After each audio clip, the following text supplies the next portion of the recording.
Three different ways that you can socialize your kids if you decide to homeschool them. But before I get into that, let's break down what socialization is really quick. If you were to Google the definition of socialization, you will come to see that socialization is the process of learning to behave in a way that is acceptable to society.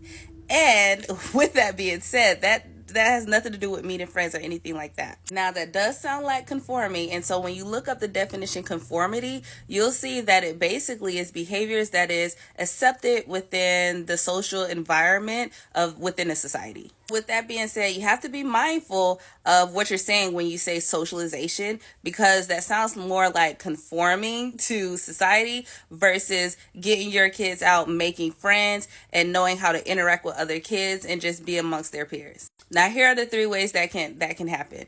First and foremost, my favorite is YMCAs. They have sports, they have activities, they have summer camps, they have all these different things that, as long as you're a member, you can attend, whether it's for free or additional cost, to get your child around other kids, whether they're homeschooled or not, so that they can make friends, they can be amongst their peers, and all those things. Second, just like school has sports, you can do sports. Now, you can put your child in some sports at schools, depending on if they allow that, because some schools do allow homeschool kids to participate in extracurricular activities in sports, or you can do it within your state. Your city. Many cities have city sport teams and all those things. And the key thing is not just putting your child in that sport, but seeing how they interact with other kids and interacting with those kids' parents, so that you make that connection, and then it's easy for the children to continue that relationship and nurture it.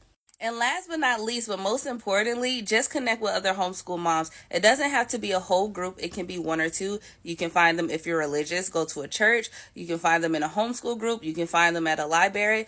I recommend finding a solid one or two. And that way y'all can do hangouts together. Y'all can go to the movies. Your kids can go to the movies. They can, depending on the child ages, they can swap phone numbers and text and play games and all those things. So there's different ways that you can socialize or have your child interact with other kids, make friends, and all those things as homeschoolers. And this is a common question within the homeschool community. We hear it all the time. So if you were having those same thoughts and concerns and you're like, you know what, this sounds doable, but I need help with it, I highly recommend that you get the What It Takes to Homeschool guide, because it breaks down all those things and the mindset that I talked about, going from socialization and conformity to actually the freedom and seeing what things truly are.